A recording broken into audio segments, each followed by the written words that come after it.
One of the holy grails that I've been looking for a while is genuinely good video recording, and that's something that is surprisingly difficult. You would think that in the year of 2025, this really would be a solved problem, and it kind of is in some areas, but as the march of progress of technology continues, it starts to become unsolved in some ways. And also, if you use certain platforms, it's not solved at all. I'm, of course, referring to the capture card market and using a non-Windows device on these. It is possible there are capture cards out there, especially nowadays, within like the last, I'd say, 5 years or so, that started to come up that were called class compliant. They are UVC devices. That means that there is no required driver. You can just plug something in and it will just work natively with whatever device. It's a standard, and it just kind of gives out the video feed, nothing special needed. And if you've ever tried to record video on macOS or Linux, you'll know that it's very difficult to find capture cards that are good that actually work on those platforms.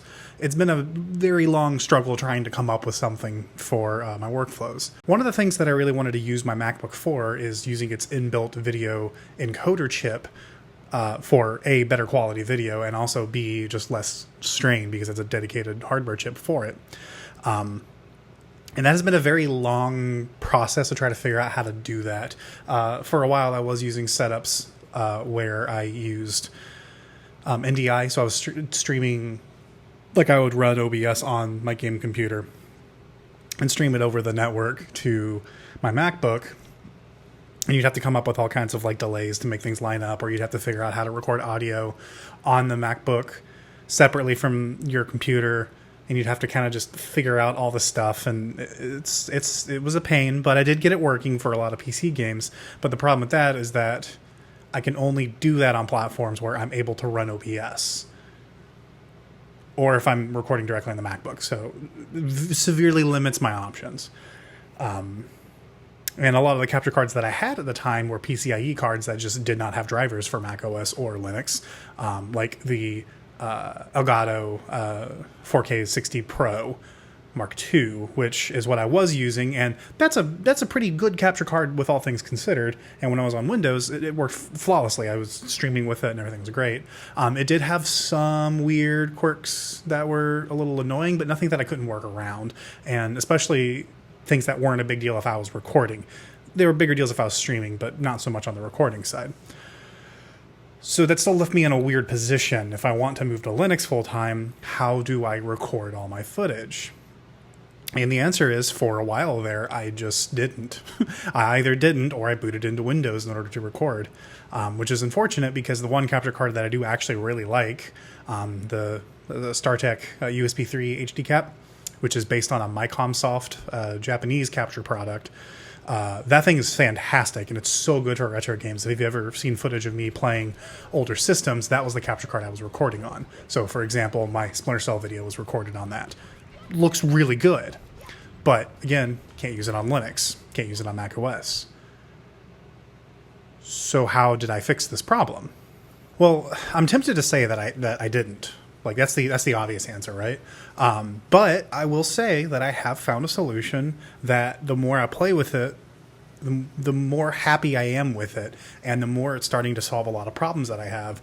And it just needs more work to get it to where it's perfect. And I don't think it will ever actually be perfect, but it's the best solution that I have without going absolutely insane with scalers and all kinds of things that I don't really need because of my current place in life. Like, I don't have a whole lot of room. I have my TV back here that you guys probably can't even see, that, you know, I got to play games on occasionally, but like, I don't have like 4 PVMs laying around that I like to play on a whole lot, and I want to do video switching, and I don't have the space to put out all of my game consoles. I have a few on the shelf behind me for aesthetic reasons, and I'll plug one into the TV when I'm ready to play it, and that's about it. So I need a solution that's simpler, straightforward, and more importantly, I want a solution that will work for everything. I don't want to have a dedicated analog capture card that's really good if I can't also use it for modern HDMI consoles. So again, my solution doesn't have to be perfect. It just has to support Linux and macOS. It has to support analog and digital video in some way, and it has to be good. Like, it has to be good quality video. And that is so weirdly bizarre. It is so bizarrely, weirdly, whatever combination of words you want to use, hard to find that combination in an acceptable form factor. I think I've come pretty close to a solution, so I'd like to take you guys along the ride and just kind of show you this. This is going to be more of a show and tell than anything else. This is, I'm sure you're figuring out from the vibes of this video already.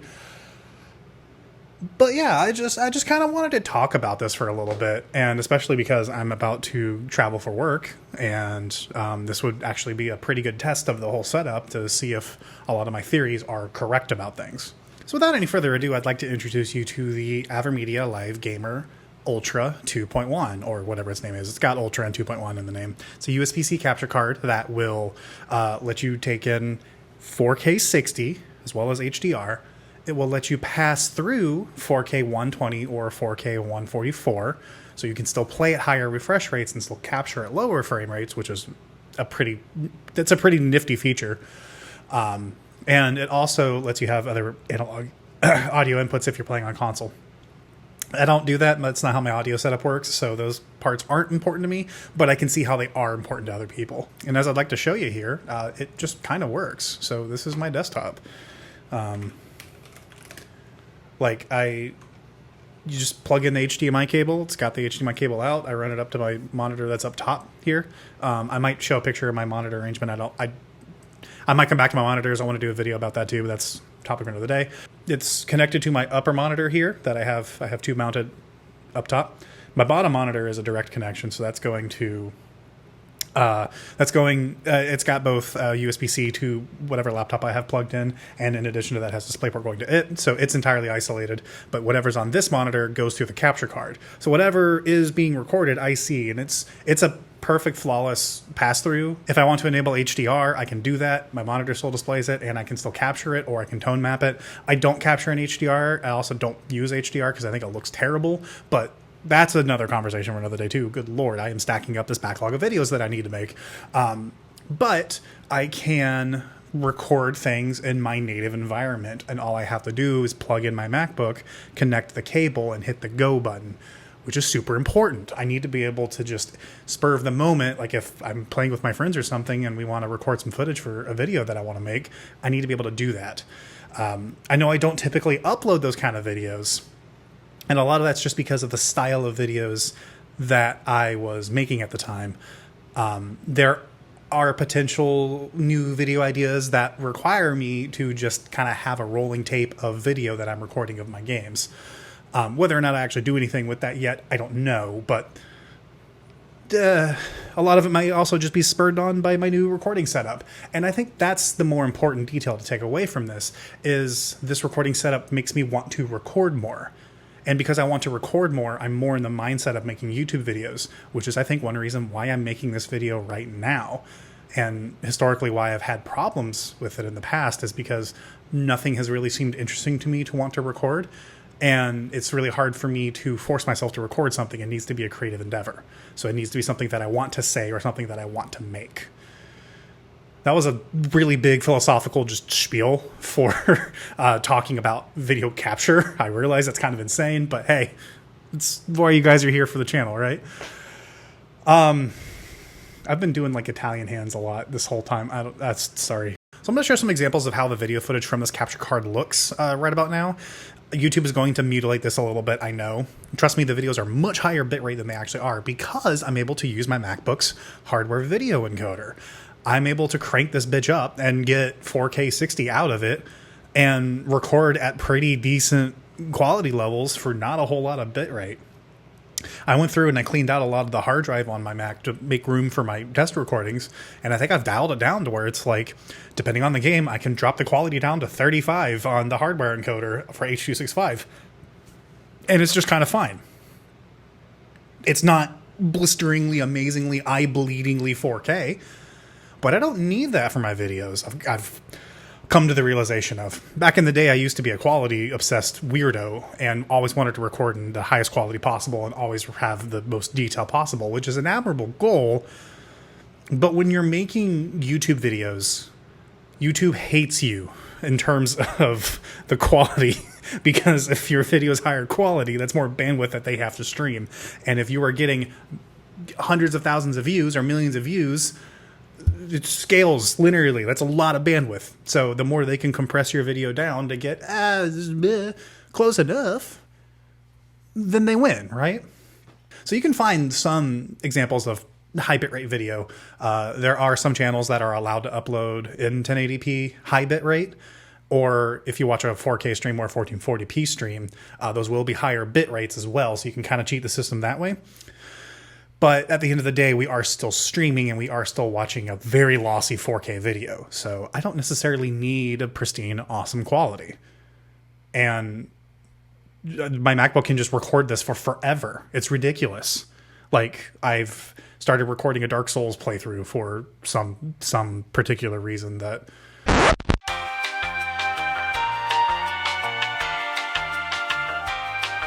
Anyway, I have a ton of footage from this game, and it's not that big. Like, this is all of the collective footage. Not all of that is recorded at the high-quality H.265 encoding that I'm using with the exact same quality number. Some of it is higher, some of it's lower, because I've been doing tests. But this is basically the entirety of my playthrough. I hit start record when I start playing, and even if I walk away for a little bit or whatever, I don't typically stop the recording. So there's a lot of times where I'm just sitting around doing fuck all, sitting at a bonfire, because I had to go pee or get a drink, or... it's like 11 o'clock at night and an intense email came through from work and it's like, oh, fuck, I got to focus on that real quick. You know what I mean? Like those kind of things. But I keep recording, and that's also an important quality for me, is because I want to be able to capture every single moment. I have production workflows that are based around me taking notes of what happens at specific timestamps in the recording, which is a fairly common thing to do. But if I have 89 different video clips and then I have to look through 12 pages of notes to find, oh, on recording session 62 at the 15-minute mark I did this, that's very, it's unwieldy. It ends up better for overall file size when I export my project for archiving at the very end to have multiple little chunks like that. But like for somebody who just like wants to throw 5 video files on my drive in my folder and just get to work, it kind of sucks. So this recording workflow obviously works very well for HDMI based systems. Fantastic. Okay, great. I can record Switch. I can record my PC. Obviously, I can record PS5, Xbox, whatever. Cool. But I also do a lot of retro gaming, so I need to figure out a way to record retro games. And I've made a lot of progress on that front. I wish I had made more progress before I made this video. Like I said, I'm leaving for travel for work this weekend, so I don't have quite all the adapters that I thought would work nice, and some of the ones I did get were like terrible and like don't function, and some of them are actually really, really, really good, but they're only specific use cases. So it's a work in progress. I'll probably do a part 2 where I talk about the analog capture workflow on this thing, but I do want to show at least the potential, because as I turn on one of my consoles down here, first world problems trying to film a CRT. So this is my PS2 booting. I have it hooked up to component to a converter board that will show, it'll upscale, and it's designed for arcade boards, but like it totally works for upscaling composite and component and VGA video, and it outputs VGA. So all I need is a converter from VGA to HDMI, like find a really nice active one, and theoretically I can start recording old consoles again. And like, again, this really does not come through well on video, so let me kind of do that so I can crop in a little bit and just show you full screen. As that scan line just runs right up the monitor. Yeah, that's fine. Take your time. This definitely isn't a heavy CRT monitor. But like, look at that quality. Like, that looks really, really, really good. So like, I have the potential to start recording my analog systems again, which that's a lot of fun for me. And also I'd be able to see them on my monitor up here. And I don't have to necessarily turn on the big TV, which I also have adapters for, so that way I can pipe out video from my computer to an analog format for the TV. So if I wanted to, I could record what's going on and play on the TV, or I could use my existing workflows and just plug in whatever game I want to play or whatever system I want to record if I want to do more live Linux videos. And it just works. That's an awesome workflow. Now, It's wrought with complications, don't get me wrong. I have to make sure that the video scalers are good. Bad analog video cables will make themselves known immediately. But in addition to bad cabling, the adapters themselves, the recording chips that they use, can also be terrible. This is a very common thing with analog capture. It's very easy to get bad ones, but when you find good ones, they're fantastic. And a lot of people who stream for a living, and they play on retro consoles, like if they're speedrunners or whatever, they are using real consoles. They're using upscalers. They're using whatever else, and that's fine. But they're using real hardware. They might have dedicated like CRTs that you guys can't see anymore because I'm cropping in, but they have like dedicated displays for that kind of thing. And I think that's cool, but I live by myself in a tiny ass apartment. I don't have a whole lot of room for that kind of thing. So being able to just plug in and go and use my existing setup is a huge boon for me. And on top of all of that, it runs on Linux. I can plug this into my laptop. I can plug this into my desktop. And it just works. It shows up in OBS and it plays 4K 60. The only problem that I did have is on my MacBook, for a while, it was only letting me do 4K 30. And I was incredibly mad because they advertised that it was a 4K 60 compatible capture card for macOS.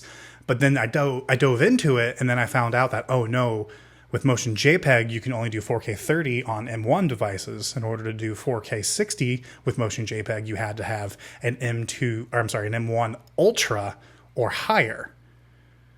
But I have an M1 Max, so the option was completely locked out. And I was very frustrated for a while until I found out that I had to plug this thing into Windows. Now, after the fact, I think I could have done it on macOS now when I found it out. But at the time, I was upset, so I plugged it into my laptop that runs Windows and was able to configure the driver to make it switch to 10 gigabit USB. And then the option showed up in macOS, and it just started working at 4K 60. And it was glorious. Hallelujah. So now I'm at a pretty good spot. I can record basically anything I want. So like I showed you guys my Linux PC, like everything is here. It just all kind of works. I've shown you guys footage from me playing on my Linux PC, but that's not where it ends. I can plug in basically anything I want to. So for example, let me just yank this. Just doing this all live. This is going to be a rambly video to edit, so I apologize in advance for any weird cuts or stutters or whatever that show up in the final product, but hello. I'm deliberately trying to keep this one unbroken shot so that way you guys can actually like see how this works, and also to make editing easier for me. Yeah, there we go. I have it plugged into my iPad mini and it just shows on the capture card, right? Like I can just do whatever I want to do. So if I ever want to, like if I'm traveling and I'm wanting to play a game, like I could theoretically record it on my iPad, which would be really nice for things like retro games. Cause like watch this. Like I obviously wouldn't do this without a gamepad, but like if I have a Bluetooth gamepad connected, I'm now able to play, retro games at a pretty decent size, and record the footage directly on whatever computer I bring with me. Now, obviously I could also just record directly using that computer, and that's always an option too. But sometimes it's like, like if I'm playing a game in progress on like my iPad, like if I'm playing Knights of the Old Republic here, for example, I'm playing that on my iPad while I'm in a plane. And you can extract the save and you can do conversions and everything, but the PC port isn't great. You have to like manually patch the executable to get modern resolutions, for example. So sometimes it's just nice to play on a phone or on my tablet. So I can just plug this in and start playing. And I don't have to record using the built-in iOS recorder, which is like, it's fine. It's very high bit rate and it's very disk intensive, and I don't have a huge iPad, so I can't do that for extended periods of time. If I did that for a 3-4 hour plane flight, I'd probably fill up my iPad. So that's not, great. But I can, if I really wanted to, do something like bring an SSD, plug it into my laptop, and then when I'm in my hotel room, like late at night or over on the weekend or whatever, anytime I'm not working and I'm like, hey, I've got an hour before I need to do something, why don't I plug in my phone and do a little bit of Knights of the Old Republic and record that for a video? Or why don't I record more footage for like if I wanted to make a video about Super Metroid randomizers or like whatever, I can just kind of do that. And that's really cool. And it just kind of works with everything. Like you just let me plug in that I could plug in other devices, but I don't think I'm going to do that.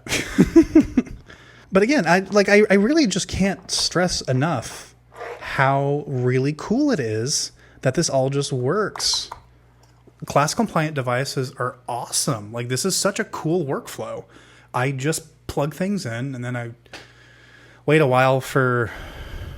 It's really funny how my monitor is like the most stubborn part about this. It's usually pretty quick about coming back from signal changes, but whenever I have it piped through the capture card, it's like terrible. I don't know what it's doing.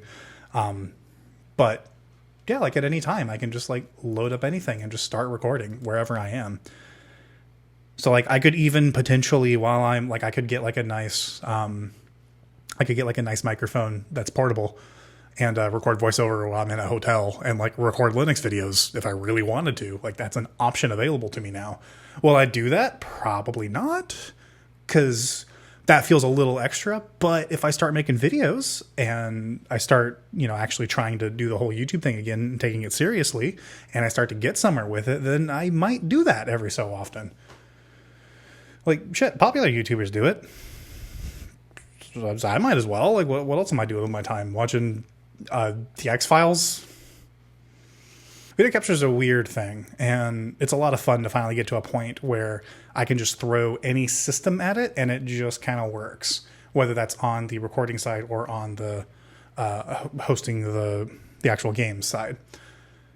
And it's a really cool place to be at because, again, I don't have to think about anything. I can just plug in my MacBook, plug in one cable, plug in the HDMI, and go. It's very freeing. Again, there's some downsides, but I think this is my new... I think this is going to be my new setup. Obviously, I need to get some more adapters for analog video and everything because I really want to be able to plug in my GameCube and like stream a game or whatever, or like like things like that. I want to be able to just like do that. Maybe I'm like playing Smash on my Switch with some friends or whatever, and I just want to stream. Blah blah blah. I can do that now. It'd be really cool. Switch 2 is coming out. Probably not going to get one because it's expensive, but whatever. It's an option. I could play Bloodborne 2 on it. Bloodborne 2. Anyway, I hope you guys enjoyed the ramble. This was very impromptu, and my desk is incredibly full with all the other stuff that I had to plug in and move things around and record with. So let me know what your thoughts are. Let me know if you have any questions about how the capture card works. Let me know if you have any questions about recording on Linux in general or on macOS, because, again, pain in the ass. But once you get there, it's really nice. And, yeah, we'll see where things go in the future. Hopefully it all works out. Hopefully nice things happen as a result. I don't know. But I'm looking forward to it, however it happens.